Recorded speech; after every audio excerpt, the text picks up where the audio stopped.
Halo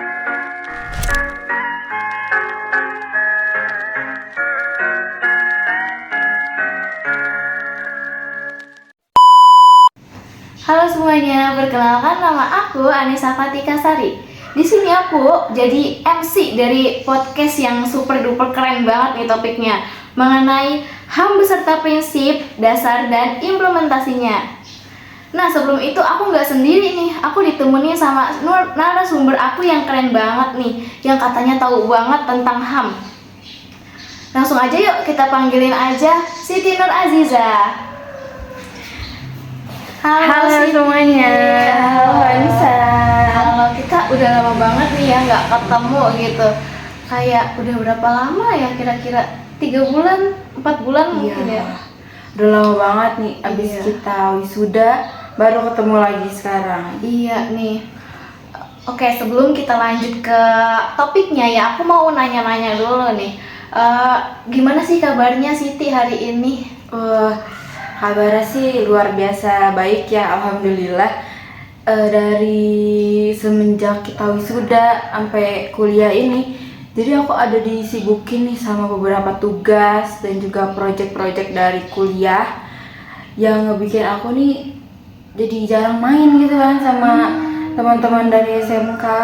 Oh ya, nggak sempat gitu ya saking sibuknya. Kalau kamu sendiri gimana nih kabarnya? Aku alhamdulillah baik banget ya, karena kebetulan juga tugasnya nggak terlalu banyak gitu. Jadi ya masih santai, masih bisa dihandle gitu. Oke, lanjut aja kali ya kita ke topiknya tentang HAM. Lanjut. Nih kan katanya Kak Siti tahu banget nih tentang HAM, kayak ahlinya gitu lah ya, 11-12. Ahlinya nggak tuh? Nah, aku mau nanya, di Indonesia nih kan lagi marak-maraknya tentang kasus penyelewangan HAM. Nah, sebenarnya apa sih definisi tentang HAM, dan bisa jelasin nggak sih sejarah tentang HAM gitu, gimana menurut Kak Siti?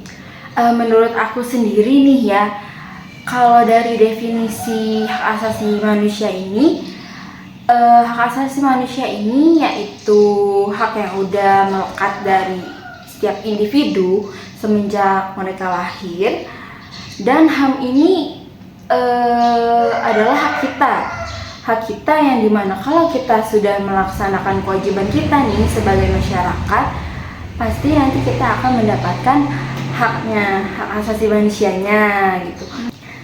Nah, kalau dari sejarah hak asasi manusia ini sebenarnya ya sudah diterapkan pada zaman kuno, Anissa.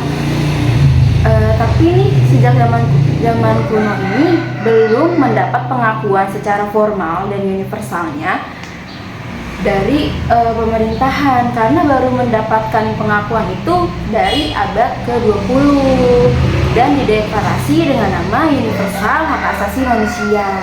Oh gitu, berarti HAM ini sesuatu hal yang kita peroleh setelah kita melakukan kewajiban kita sebagai manusia ya Kak Siti? Betul banget. Dan sebelum itu kan namanya universal hak asasi manusia. Oh, jadi kayak keseluruhan gitu ya, universal kan keseluruhan. Oke, keren banget nih tadi pengertiannya. Sekarang lanjut pertanyaan kedua, apa aja sih Kak hak-hak dasar kita sebagai manusia nih Kak? Kan tadi udah disebutin tentang HAM itu apa. Kalau misalkan kita udah melakukan kewajiban itu, gimana sih apa yang kita dapat, kayak apa aja hak dasarnya? Nah, hak-hak dasar di sini itu ada 2. Yang pertama itu ada hak sipil dan politik, yang kedua ada hak ekonomi, sosial, dan budaya. Nah, kalau hak sipil dan politik ini meliputi kita mendapatkan hak untuk berekspresi, berkumpul, dan beragama, dan juga hak dalam mendapatkan keadilan di hadapan hukum. Nah, kalau hak ekonomi, sosial, dan budaya ini kita nih mendapatkan hak untuk kesehatan, pendidikan, terus juga standar layak untuk hidup. Terus yang kedua, ini juga kita dapat mendapatkan hak untuk berpartisipasi dalam mengambil keputusan politik, kayak misalnya pemilihan umum gitu.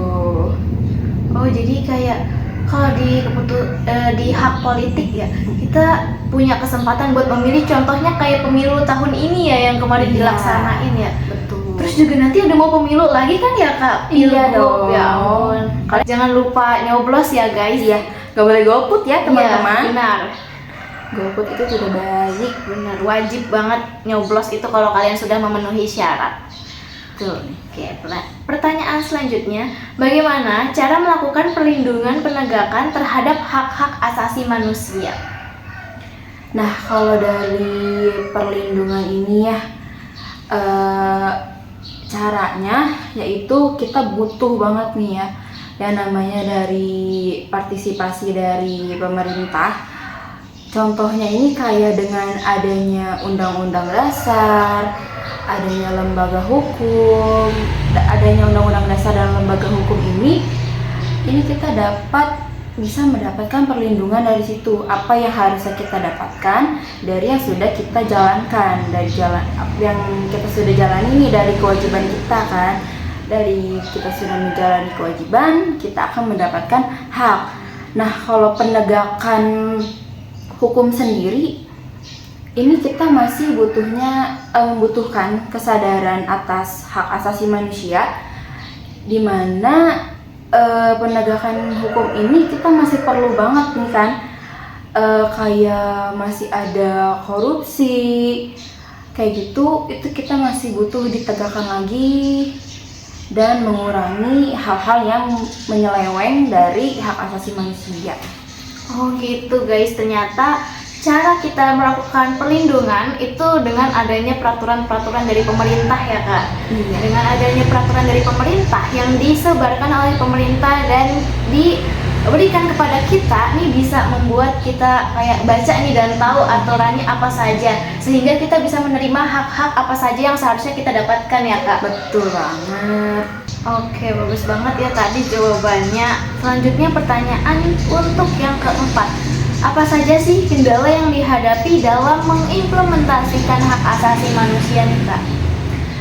Nah, di sini kendalanya itu yang udah aku pahami yaitu ada 3. Yang pertama ada kurangnya kesadaran diri, yang kedua ada kesenjangan ekonomi, yang ketiga itu ada korupsi.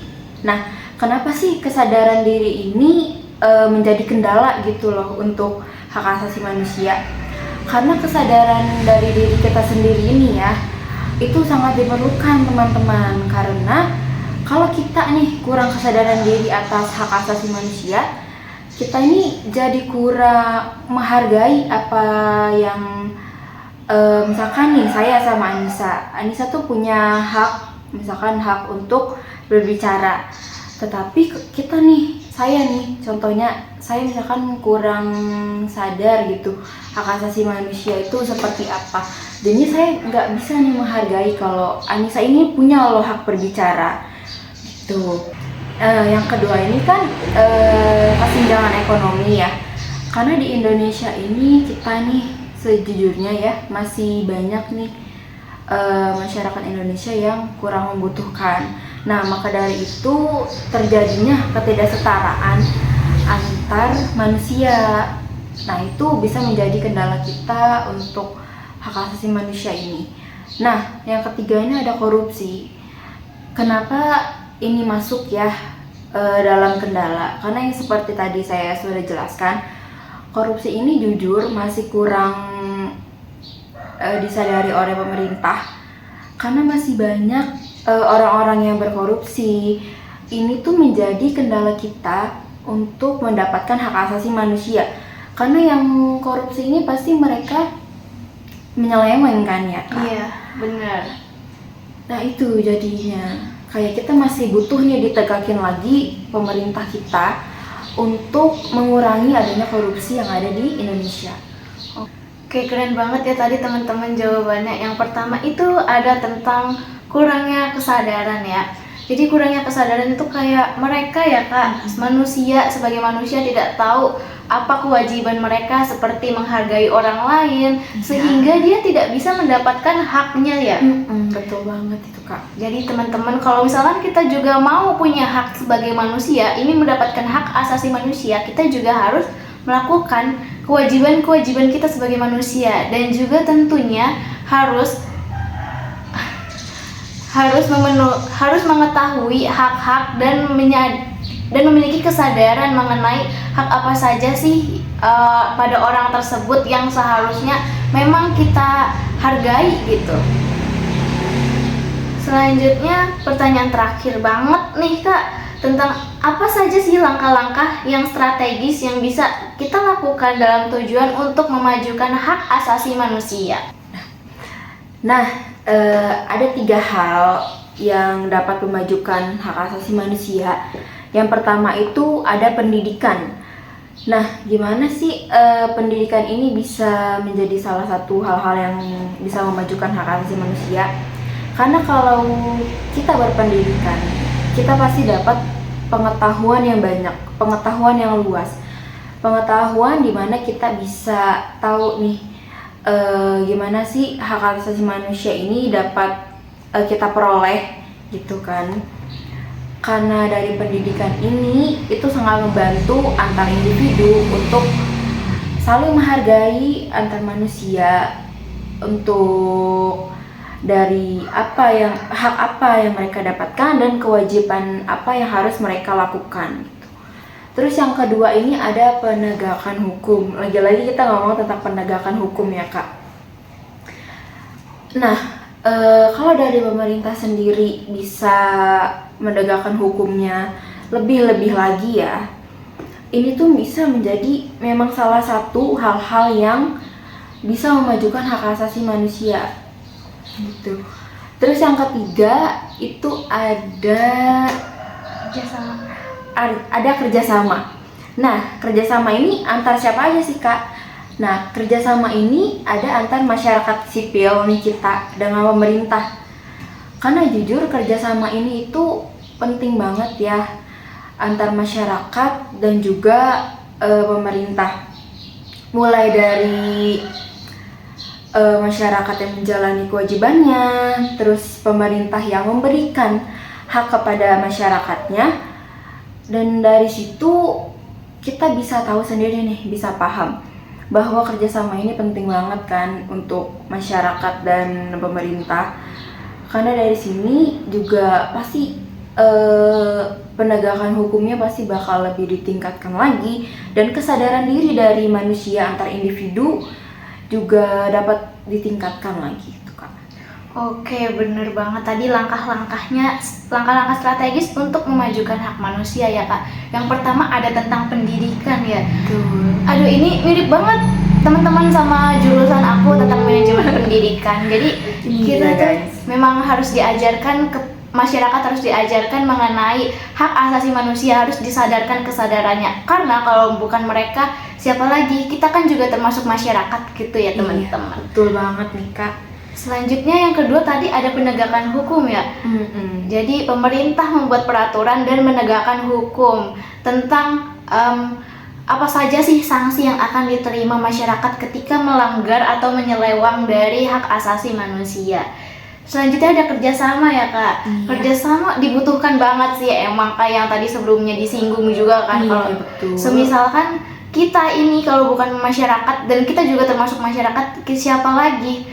Pemerintah dan masyarakat itu kita semua harus saling bekerja sama supaya hak asasi manusia di Indonesia bisa ditegakkan dan bisa dikembangkan lagi di masa depan gitu ya Kak. Iya betul banget. Jadi segitu dulu ya teman-teman mengenai hak asasi manusia dan implementasinya nih dari narasumber kita yang keren dan hebat banget yang udah menjawab pertanyaan-pertanyaan kita tentang hak asasi manusia. Oke, sebelum itu ada yang mau disampaikan dulu gak nih dari Kak Siti sebagai closing statement-nya? Iya. Jadi aku di sini mau berterima kasih banget ya buat Kak Anissa ini udah ngundang aku di sini untuk menjadi narasumber untuk ngebahas hak asasi manusia ini. Dan dimana nih hak asasi manusia ini kan penting banget ya. Semoga dari penyampaian aku hari ini kalian bisa lebih paham lagi, lebih ditingkatkan lagi kesadaran dirinya untuk mengetahui tentang hak asasi manusia dan apa aja kewajiban yang harus kita laksanakan. Oke, kembali kasih Ti, dan terima kasih juga udah mau menjadi narasumber kita tentang HAM ini. Oke, sekian dari podcast kita tentang HAM, hak asasi manusia dan implementasinya. Saya Anissa Fatika Sari sebagai MC podcast pada hari ini, dan saya Siti Nur Aziza sebagai narasumber hari ini. Kami berdua pamit undur diri. Sekian dan terima kasih.